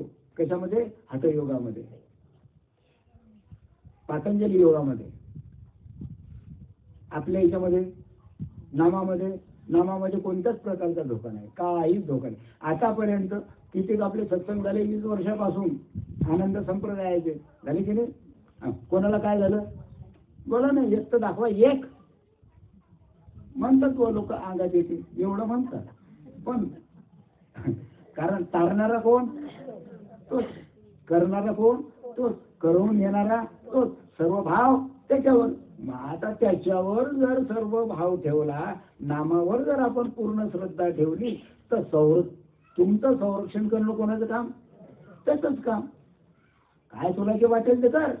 आम्ही तुझं नामस्मरण करतो, नामस्मरण करता करता देहाचा विसर पडून जातो. मग देहाचा सांभाळ कोण करतो, अरे कोण करतो सांभाळ, भगवंत सांभाळ करतो. एवढी मोठी भगवंताच्या नामात काय आहे, शक्ती आहे, पॉवर आहे. तोंडाला म्हणतो गगनाहुनी वाळ. गगन म्हणजे हे सर्व चंद्र सूर्य तारांगण या सर्वापेक्षा मोठं नाम आहे. आता त्याच्यात ताकद नसेल काय, पण ते नामच माहिती नाही. नाम हे संतांच्या मुखातून निघालेलं पाहिजे, नाम हे गुरु परंपरेनं चालत आलेलं पाहिजे. बरोबर आहे. या धोक्याच्या भीतीमुळे पुष्कळ उत्कट साधक हा मार्ग अवलंबण्यास धजत नाही. म्हणून हठयोगाच्या कोणी नादी लागत नाही. आपल्या याच्यामध्ये एवढी हठयोगी नाही आहे काय, नाही. आपले सर्व नामदार काय साधे सुधे भगवंताचे साधे बोळे भक्त. तिच्यामध्ये काय यम आहे, नियम आहे, आसन, प्राणायाम, प्रत्याहार, धारणा, मुद्रा याचा अभ्यास. बघा एवढा करत पूर्ण जिंदगी जाते तरी एवढा अभ्यास होत नाही. आणि मग एवढं झाल्यानंतर कुंडलिनी शक्ती जागृत होते. आणि तेही सद्गुरू असा समोर असेल तरच, नाही तर होत नाही. इथं काहीच नाही करावं लागत. नाम घेतलं, गुरु असो का नसो, आपोआपच ते नाम काय करते, काम करते. बरोबर आहे. अशा रीतीने शक्ती जागृत झाल्यावर पृष्ठवंश रज्जूतून जाणाऱ्या मध्यवर्ती सुषुम्ना नाडीच्या प्रवेशद्वार उघडते. आणि असं होईल त्यावेळेस हे सुषुम्ना जे आहे, इडापिंडा सुषुम्ना, ते सुषुम्ना दार उघडते आणि त्यातून ते प्राणरूप शक्तीचा वर सहस्रागारामध्ये जाण्याचा मार्ग मोकळा होतो. हे पहिले सुषुम्ना उघडते, भ्रुकुटी उघडते आणि नंतर मग या दशवेदारात तो जाऊन शांत होतो. त्यावेळी त्याला देहाचं भान राहत नाही. मग हा हठयोग करण्यामध्ये पूर्ण जीवन जाते. संसार तर सोडा, संसार तर करतच नाही, तो पूर्ण जीवन जाते. आणि एवढं करून साध्य होईल किंवा नाही हेही सांगता येत नाही. म्हणून भगवंत सांगतात, भगवंत नामाचा जयघोष करायला लावतात की बाबा रे माझं नामस्मरण कर. प्रत्येक हरिपाठात आहे, 5ही हरिपाठ आहे, पंचरत्न हरिपाठ. प्रत्येक संतांनी सांगितलं स्वतः भगवंतानं सांगितलं की अरे बाबा माझ्या नामस्मरण कर, माझं नामस्मरण कर. आता नामस्मरण कसं करायचं, काय करायचं, आता हे जगाला माहीतच नाही. त्या गोष्टीला काही इलाज नाही आणि आपण त्या फंडात काही पडायचं नाही. परंतु शक्तिपात योग मार्गाने वरील सर्व गोष्टी बिनासायास लवकर होतात. नामाना आपोआपच शक्तिपात होतो. शक्तिपात झाले की अवस्था त्याला. बरोबर आहे. जो साधक निरोगी आणि तरुण असून ज्याचे मन आणि इंद्रियावर ताबा आहे, त्या वर्णाश्रम धर्माचे नियम पाळतो आणि ज्यांनी देव ब्राह्मण आणि गुरु याच्यावर पूर्ण श्रद्धा आहे अशा साधकावर शक्ती संक्रमणाचा ताबडतोब परिणाम होतो. भाव पहिले सांगितलं काय पाहिजे, भाव पाहिजे. भाव असल्याशिवाय देव कळत नाही. अशी ही योगाची काय परंपरा आहे. दीक्षेने प्राप्त होणाऱ्या ज्ञानदीपाने चांडाळही मुक्त होतात. अशा प्रकारे ही दीक्षा घेतली म्हणजे नाम घेतलं की पापातला पापी सुद्धा तरुण जातो. दीक्षेशिवाय आणि दीक्षेशिवाय व ज्ञानाशिवाय श्री शंकरापासून चालत आलेल्या म्हणजे महेशान्वय संभूत परंपरेशिवाय साधकाला मुक्ती मिळत नाही. म्हणून हे ज्ञान कोणापासून चालत आलेलं पाहिजे, भगवंतापासून चालत आलेलं पाहिजे, भगवान शिवापासून चालत आलेलं पाहिजे. आपलं सुद्धा तेच सुरू आहे. आपलं सुद्धा भगवंतापासून चालत आलेलं आहे नाम. कोणापर्यंत, श्रीपाद बाबापर्यंत. आणि म्हणून आपल्याला त्याचा अनुभव आला. ज्याप्रमाणे मंत्र आणि विषज्ञ औषधीने विषाची मारक शक्ती नष्ट होते, त्याप्रमाणे मंत्र गुरुच्या दीक्षेने एका क्षणात पशुपाशाचा छेद होतो. पशुपाशाचा छेद होतो म्हणजे पशुपाशाचा नाश होतो. तो पशु राहत नाही, तो कोण होऊन जातो, मुक्त होऊन जातो. या दृढतर विस्तृत बंधनातून परमस्थानाचे म्हणजे ब्रह्माचे ज्ञान दीक्षाच फक्त मुक्त करणारी आहे. दीक्षेशिवाय मनुष्य मुक्त होत नाही. कोणी त्याला दीक्षा म्हणते, कोणी अनुग्रह म्हणते, कोणी नाम म्हणते, कोणी गुरु करणं म्हणते, नाही काय. तर हे जी दीक्षा आहे, दीक्षा दिल्याशिवाय मनुष्य मुक्त होत नाही आणि तो श्रेष्ठ स्थानापर्यंत पोहोचत नाही. म्हणून दीक्षा सुद्धा पाहिजे, पण कशी पाहिजे, विधियुक्त पाहिजे. ये बैस घातली माळ जा, असं आहे का, नाही. दीक्षा सुद्धा विधियुक्त पाहिजे, त्याला सुद्धा विधी पाहिजे. जसं लग्न नवरा नवरीचं लग्न लावण्याला काय पाहिजे, विधी पाहिजे ना. आपाप होते का लग्न, हे पोरगी हा पोरगा झालं लग्न जा, असं आहे का, असं आहे का, नाही. विधियुक्त. तसं दीक्षा सुद्धा विधियुक्त पाहिजे, नाही तर मग काही फायदा नाही त्याला. विधियुक्त दीक्षा ही उपपातक आणि महापातकांच्या कोटीच्या कोटी राशी एका क्षणात नष्ट करते. एका क्षणात कोट्यावधी पाप नष्ट करते. कोणती दीक्षा, विधियुक्त दीक्षा. विधीच पाहिजे, तसं जमत नाही आपल्याकडे. तसं नाही. घेतली मालकी घातली गेल्या म्हण बाबा घे देवाचं नाव जा, झालं का. हा कोणता विधी आला याच्यात, कोणती परंपरा आली याच्यात. त्याला गुरु परंपरा पाहिजे, संत परंपरा पाहिजे. त्याच्यानंतर ते भगवंतापासून चालत आलेली पाहिजे ती परंपरा, तरच याचा फायदा. मग अशी जर दीक्षा असली तर एका क्षणामध्ये ती काय करते, अनंत कोटी पाप भस्म करते. ज्यामुळे सामान्य जनही आत्मजागृत होऊन तो शिवस्वरूप होतो. शिवस्वरूप होतो तो. शिवस्वरूप झाल्यानंतर शिल्लक काही राहत नाही. म्हणजे ही दीक्षा कशी आहे, ही माणसाला पशुपासून सोडविणारी, पशुच्या पाशातून सोडविणारी दीक्षा आहे. ज्याच्याजवळ दीक्षाच नाही, ज्याच्याजवळ नामच नाही, त्याला पशु म्हटलेलं आहे. पशु म्हणजे काय, पशु कोणते, वाघ, घोडा, हत्ती, लांडगा, बकरी, कुत्रा, हे काय आहे, हे चार पायाचे काय आहे, पशुच आहे. या पशुपाश ज्याचं जवळ नाम नाही ते पशुच आहे की नाही. नाम आहे ते पशु आहे का, नाही. पहा मी म्हणतो शास्त्र सांगतो. मग पशु किती आहे आणि किती नाही हे ज्याचं त्यानं पाहत बसा. मी पहिले सांगितलं आमच्या कानावर हात आहे. मग खरी माणसाला आत्मजागृत होऊन शिवस्वरूप होतात, तीच खरी माणसाला पशुसारख्या पाशातून सोडविणारी दीक्षा होय. ही दीक्षा होताच दिव्य अनुभव येऊ लागतात आणि खरी मोक्ष देणारी हीच दीक्षा आहे. दीक्षा म्हणजे अनुग्रह. इतर ज्या दीक्षा असतात त्या सामान्य जनसेविकाप्रमाणे होतात. बाकीच्या ज्या दीक्षा आहेत, आता पाहणं तंत्र आहे, मंत्र आहे, नाही का, ह्याच्या तंत्र मंत्राची दीक्षा आहे, ह्या सामान्य सेविकासारख्या. कोणी औषध देते, कोणी काय करते, कोणी औषधी देते, बरं झालं पाहिजे, हाय हे औषधी घ्या तुम्हाला बरं वाटेल, ते औषधी घ्या तुम्हाला बरं वाटेल. काही तंत्र म्हणतात, काही मंत्र म्हणतात, काही भूतबाधा उतरवतात, काय काय काय काय काय समोर जातात ते काही जनसेविका सेवा आहे ते जगाची. बरोबर आहे. अशा शेकडो उपासना करूनही, अशा कधी हजारो उपासना केल्या तरी दीक्षे वाचून त्याला सिद्धी नाही, दीक्षे वाचून त्याला मोक्ष नाही. म्हणून यासाठी प्रयत्नाने श्री गुरुमंत्र सिद्धीसाठी दीक्षा जरूर घ्यावी. म्हणून गुरुची दीक्षा जरूर प्रत्येकानं घेतली पाहिजे. आता इथं सर्वांनी घेतलेले आहे त्याच्यामुळे काही प्रश्न नाही. मग आता हे कोणाला सांगून राहिलो, जगाला सांगून राहिलो, पण ऐकणारे येणारेच आहे, त्याच्यामुळे सांगायची काही जरूरत नाही. बाकीचे लोक ऐकतात की नाही, काय नाही आपल्याला.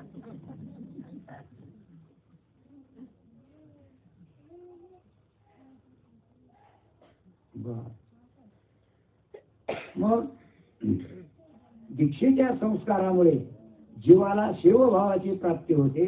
दीक्षा रूप अग्नीने ज्यांची कर्मे दग्ध झालेली आहे, ज्यांची माईक बंधने तुटून गेली व ज्याला परमतत्वाचे ज्ञान झाले, तो शिवच समजावा, त्याला शिव म्हटलेला आहे.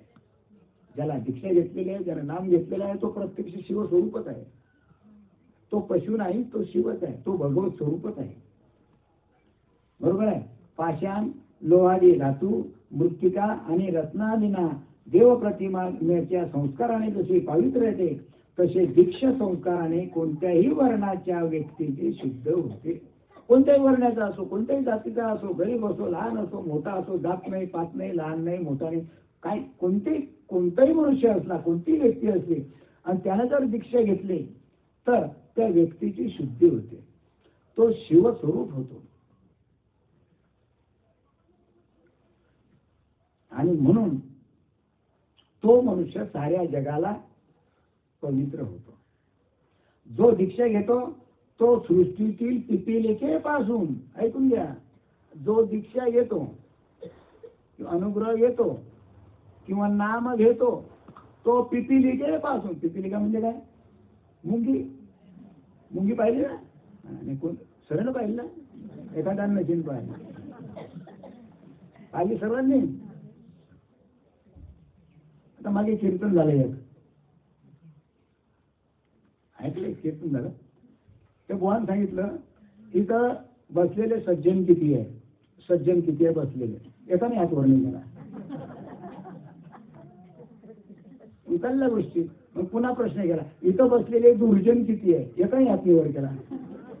अरे काय ते ज्ञान आहे, सज्जन किती, दुर्जन किती, काय इथं बसलेले कोण आहे, सर्व सज्जनच आहे. तुम्ही नाही म्हणा का हो म्हणा, ज्याला अजूनही खात्री नाही त्याने तिकडेच तर पडा, सर्व सज्जन आहे. कारण नामाचं वर्णन महान आहे, ज्याच्या कानावर पडलं तो महान आहे. मग सज्जन आहे की नाही, मग तिथं सज्जन मिली, दुर्जन मिली, मग कोण आहे काय नाही.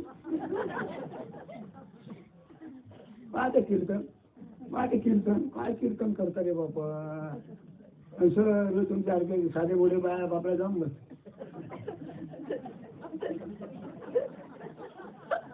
अरे अरे अरे अरे कोणता काय लावले जगानं फसवलं रे बापा.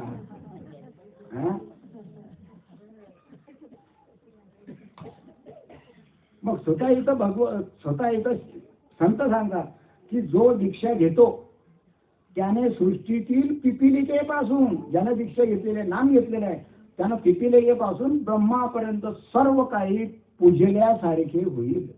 सर्वांची पूजा केल्यासारखी होईल. ज्याने नाम घेतलं त्यानं मुंगेपासून सर्व देवापर्यंत सर्वांची पूजा केल्यासारखं होईल. हा त्या दीक्षेचा अर्थ आहे. म्हणजे तुमची पूजा चालवायची बंद आहे. हा, मग तुम्ही सज्जन की दुर्जन? हा, इथं सर्व सज्जन म्हणणार आहे, तिथे एक बी सज्जन म्हणणार नाही.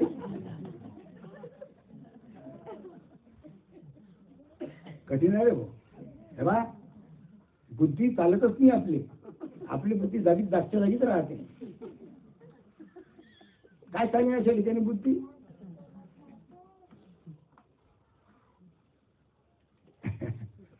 मग दीक्षा ही सर्व पूजेपेक्षा श्रेष्ठ आहे. तुम्हाला जे नाम मिळालं हे सर्व पूजेपेक्षा नाम श्रेष्ठ आहे. दीक्षिताला तप, नियम, व्रत, तीर्थ, क्षत्रगमन इत्यादी कोणत्याही शारीरिक क्लेश करण्याची आवश्यकता नाही. कोणत्याही प्रकारचं शरीराला दुःख देण्याची आवश्यकता नाही. जो दीक्षित आहे त्याला मी म्हणत बा, तप नको, जप नको, तप नको, तीर्थयात्रा नको, कुठे इकडे तिकडे फिरणं नको. कोण सांगून राहिले तर? स्वतः संतांनी तेच सांगितलेलं आहे. भगवंत तेच सांगतात की काही जरूरत नाही. पूजा, ध्यान, जप त्याशी नाही. पूजा नको, ध्यान बी नको, जप बी नको, काहीच नको. मग दीक्षा न घेता केलेला जप, आता ज्यानं दीक्षा घेतली नाही, आता कोण दीक्षा घेतली नाही, मी हात करतो फक्त पहा. ज्यांनी दीक्षा घेतली नाही, बा कोणाचं नाव घेतलं का? बोलायचं ना. ज्यांनी दीक्षा घेतली नाही,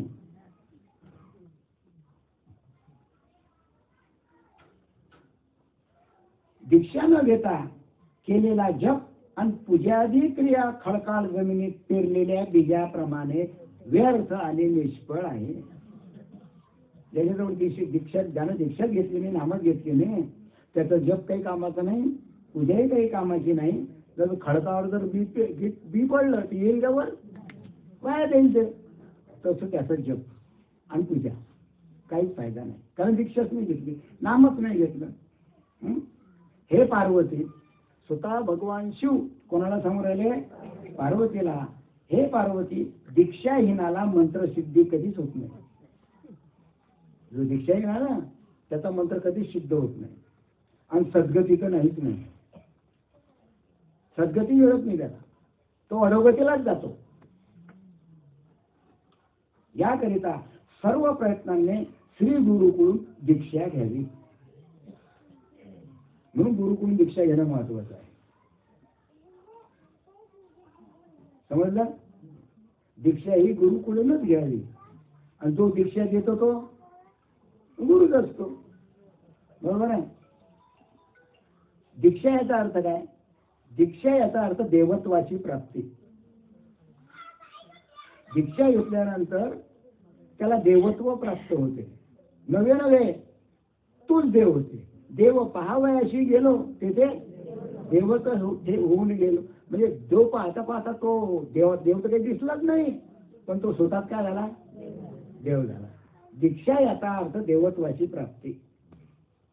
आता त्याचा अर्थ आहे श्री शंकर पार्वतीला काय सांगतात, किंवा दीक्षेच्या विषयासंबंधी चर्चा चालू असताना शंकर म्हणाले, या दीक्षेचे विज्ञान म्हणजे त्यांची जी शास्त्रीय प्रक्रिया आहे हे जाणल्याने मनुष्य देवत्वाला प्राप्त होतो. त्याचा जर अनुभव घेतला, लाभ म्हणजे काय? अनुभव. दीक्षा मिळाल्यानंतर त्याचा जर लाभ घेतला तर त्याला देवत्वाचा लाभ होऊ शकतो. याचा अर्थ दीक्षेमुळे मनुष्याच्या ठिकाणी दैवी शक्ती प्राप्त होते. दैवी शक्ती प्राप्त होते. त्याच्या ठिकाणी दैवी शक्ती आपोआपच प्राप्त होते. दीक्षेच्या ठिकाणी ज्याने दीक्षा घेतली त्याच्या ठिकाणी, तिच्या ठिकाणी परम ज्ञान देण्याचे आणि पाप शृंखला नाहीसे करण्याचे अद्भुत सामर्थ्य दीक्षेच्या ठिकाणी असते. म्हणून या दीक्षेचा अर्थ काय सांगितलेला आहे? दीक्षेचा अर्थ काय? अनुग्रह किंवा नाम, किंवा आपल्या साध्या भाषेत गुरु करणे. एकटा झालं.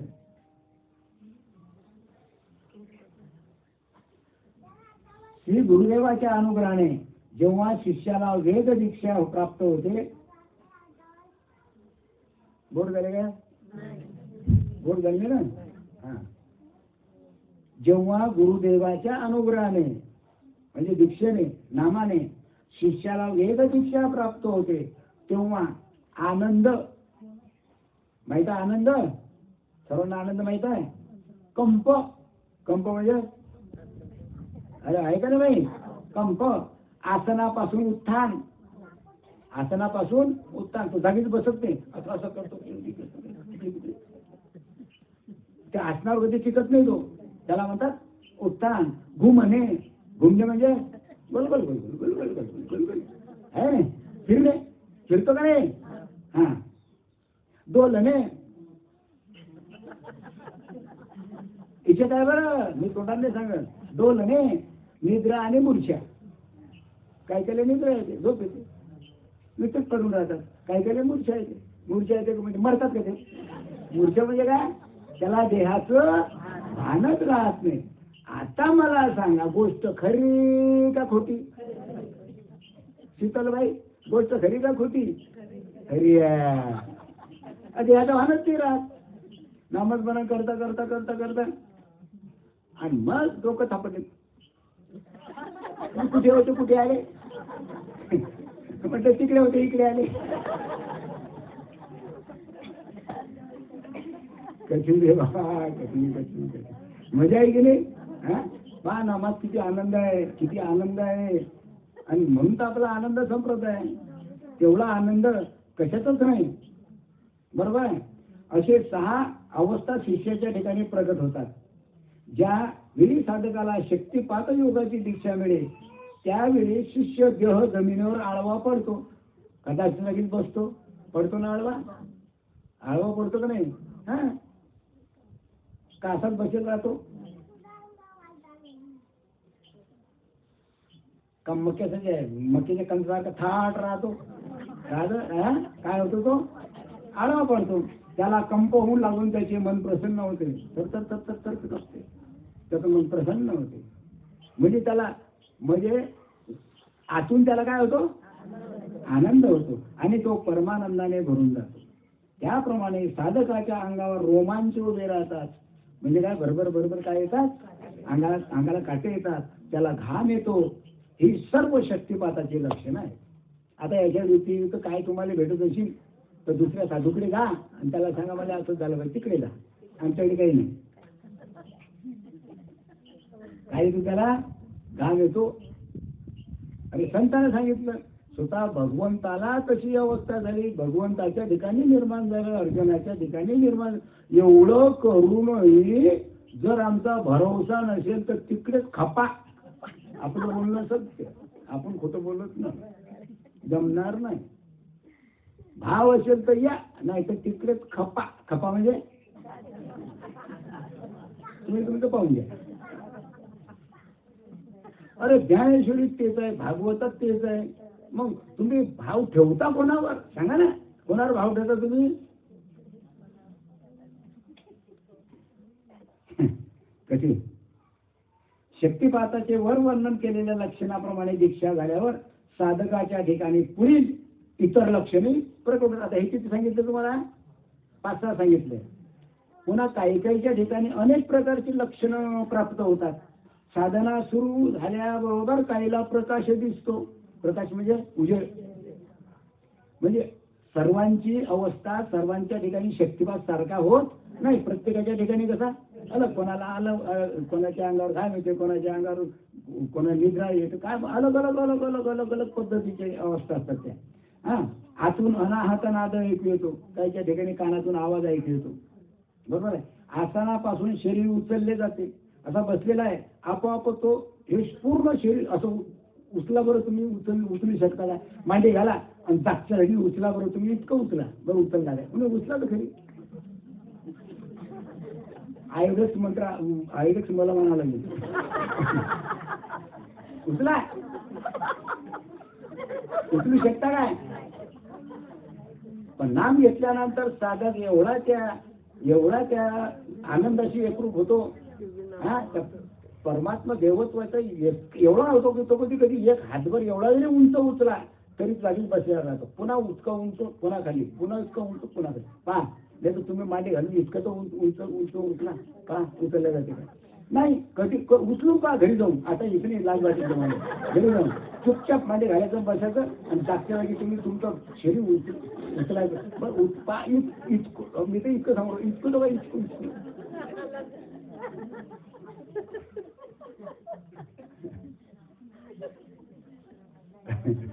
मग आता सांगा, शास्त्र खरं का खोटं?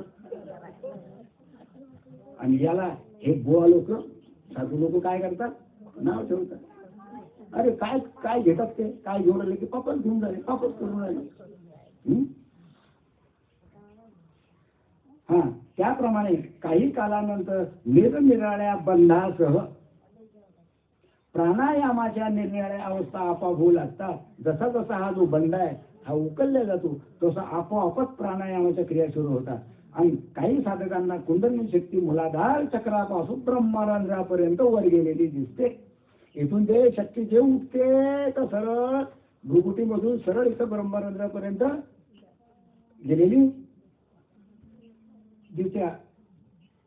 त्यांच्या मनाला पूर्ण शांती लाभते. काही साधकांना पहिल्या दिवशी येणारे काही अनुभव कित्येक तास, म्हणजे जो पहिल्याने नाम घेतो तर तो अनुभव असा आहे की कित्येक तासपर्यंत तो अनुभवाचा त्याचा तो काय घेतो, अनुभव घेतो. काहीच्या ठिकाणी अर्धा तास, काहीच्या ठिकाणी 3-3 तास. रामकृष्ण परमहंस 3 दिवस सिद्धीवर नव्हते. किती दिवस? तोतापुरी महाराजानं मला त्या ब्रह्मस्वरूपाची प्राप्ती कशी होईल, तोतापुरी महाराजाला विचारलं रामकृष्ण परमहंसांनी. हा म्हणे, आता हा खरा माणूस झाला, हा खरा साधक झाला, आता याला ज्ञान सांगायला काही हरकत नाही. म्हणजे काचेचा तुकडा होता, काचेचा तुकडा घेतला जोरात दाबला. रामकृष्ण परमहंसाच्या इथं जोरात दाबला. तोतापुरी महाराजांनी जसा दाबता बरोबर राष्ट्रसाठी भाव निर्माण झाले, देहाचं भान गेलं आणि 3 दिवस शुद्धीवर आले नाही. कोण? रामकृष्ण परमहंस. तोतापुरी महाराजांचे शिष्य 3 दिवस शुद्धीवर आले नाही. तिथं कधी 3 दिवस शुद्धीवर तुम्ही सर खेटून घेऊन आम्हाला मारायला.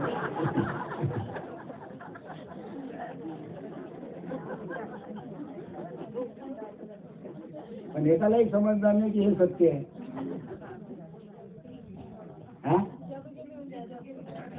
जादू केली. मग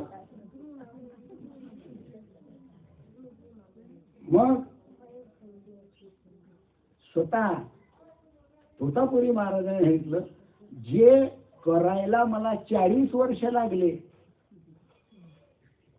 ते आम्ही एका क्षणात करून दाखवले. असा शिष्य पाहिजे रामकृष्ण परमहंसाला. 40 वर्ष लागले ती अवस्था प्राप्त करायला तोतापुरी महाराजांना. रामकृष्ण परमहंसांना ताबडतोब त्याची शक्ती प्रगट झाली.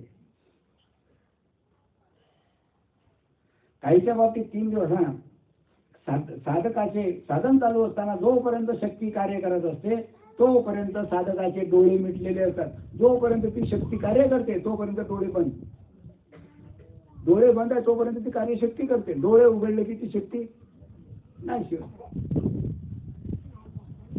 काही काहीचे डोळे वगैरे उघडले जात नाही. अहो डोळे उघडा, हा उघडले जात नाही ना, कसं काय उघडू? मी प्रयत्न करतो पण उघडले नाही जात. असं करता की नाही तुम्ही? अरे आहे त्यामध्ये पुष्कळ इंतात पुष्कळचे आहे ते लोक तसे. आपण धीरे धीरे मग आपोआप उघडल्या जातात डोळे.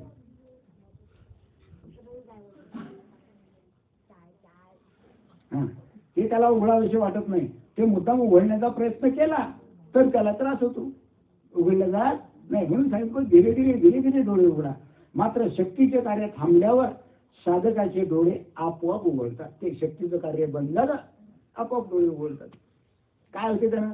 नामस्मरण काय होत नाही त्यानं. काही नाही, आपलंच जागी होतं ना, आपलंच. या दृष्टीने डोळ्याचे मिटणे आणि उघडणे ह्या गोष्टी शक्तीचे कार्य आहे, थांबले आहे हे दर्शवितात. साधकाचे डोळे मिटल्यावर त्याला त्याच्या शरीरात निरनिराळ्या प्रकारच्या हालचाली दिसतात. नामस्मरणाला बसले की शरीराच्या हालचाली सुरू होतात. अशा वेळी आतून आपोआप होणाऱ्या हालचालीचा विरोध करू नये. ज्यावेळेस अवस्था होते, ज्यावेळेस नामस्मरण करता करता अवस्था होते, त्या हालचाली सुरू होतात, त्यावेळेस त्याला विरोध करायचा नाही. तर काही काही जरा खाली पडला, बस बस बस बस आहे का नाही, अरे होऊ द्या ना, मरत नाही ना ते. काय होते, आपोआप जागी अवस्था होतील आपोआप जागी होतो. काय होत त्याला, काहीच होत नाही त्याला. फालतू एक बाई दुसऱ्या डब्बाच्या डोक्याला थापटते. बस बाई बस बाई, हा बरं तुमचा गुरु आहे. कधी खेळते, खेळू द्या ना. त्या आनंदात खेळते, भगवंताच्या प्रेमामध्ये ती खेळते, भगवंताच्या आनंदामध्ये ती खेळते. तिला आतून आनंद होतो. तुमचं काय ऐकणार आहे? बस बाई म्हटलं बरोबर आहे की नाही? तसं नाही. खेळू द्या त्याला, खेळू द्या. आनंद उपभोग तुम्ही ईश्वराचा उपभोग द्या ना. आनंद आहे तो. काय त्यानं काही होत नाही, काही हे करायचं नाही. हा, क्रियांच्या मार्गाला अडचणी आणू नये. त्याचे फक्त निरीक्षणात्मक भूमिका घेऊन क्रियांना नियंत्रित करण्याचा प्रयत्न केला पाहिजे. फक्त थोडंसं नियंत्रित करण्याचा थोडासा प्रयत्न करा, बस, बाकी नाही. आता तू काही गडबड तिथपर्यंत लोड करशील, त्याला थोडं नियंत्रण आणा, त्याच्यात नियंत्रित करा थोडंसं, पण बाकीचं मात्र सुरू द्या. याचे कारण क्रिया दैवी शक्तीकडून जीवाला मल विक्षेप आवरण हे सर्व दोष त्याचे नाहीसे होतात. असं झालं म्हणजे त्याच्या ठिकाणी असलेले जे दोष आहे, हे सर्व दोष काय होता, अवस्था करणं म्हणजे आपल्या शरीरामध्ये जे घाण आहे, कचरा आहे, हा कचरा नाहीसा होणं आणि त्याच्या ठिकाणी शिवत्व त्याला प्राप्त होते. म्हणून स्वसंवेद्य असं आत्मस्वरूपाची प्राप्ती व्हावी म्हणून विवेक बुद्धीने आतून चालविल्या जातात. अशा प्रकारे दैवी शक्तीकडून आपाप होणाऱ्या क्रियामुळे साधकाला समाधान प्राप्त होते आणि म्हणून ईश्वर प्राप्तीचा विश्वास त्याच्या ठिकाणी बळकट होतो की नाही. आपल्याला जे मिळालेलं आहे हे कसं आहे, सत्य आहे आणि त्यावर तो ठाम राहतो, कारण त्याला त्याचा अनुभव आलेला असतो. तर आज कशाच्या निमित्तानं, दत्त जयंतीच्या निमित्तानं आपण या ठिकाणी सर्वजण जमलो, तरी सुद्धा आम्हाला फोन करावेच लागले. उद्या या दाबाडीला. कशाला, काय दत्त जयंती? हो मी भुललो होतो. हो वारे तळणी असं काय, कधी बोलतो तळणी, आठवलंच नाही. माहिती दरवर्षी इथं कार्यक्रम आहे. मग आता इतक्या याच्या गोष्ट 10 द्या ना, आहेच ना कांत भाऊ व्हायला तयार. बर, तर आज माझ्या तोंडून जे शब्द निघाले हे मी काढले नाही, स्वतः भगवंतच माझ्या मुखातून बोलला, सद्गुरूच माझ्या मुखातून बोलले. अरे बाबा, बोलणारा मी एक येडा म्हणून मी काय बोलणार. तर आज झालेली सेवा सद्गुरू श्रीपाद बाबा आणि दत्तात्रय महाराज यांच्या चरणी अर्पण करतो आणि माझे 2 शब्द संपवतो. कुंडली गवर्दे हर विठ्ठल श्री ज्ञानदेव तुका पंढरीनाथ महाराज की जय. माऊली ज्ञानेश्वर महाराज की जय. सच्चिदानंद सद्गुरु श्रीपाद बाबा की जय. सच्चिदानंद रामदास बाबा की जय. सब संतन की जय.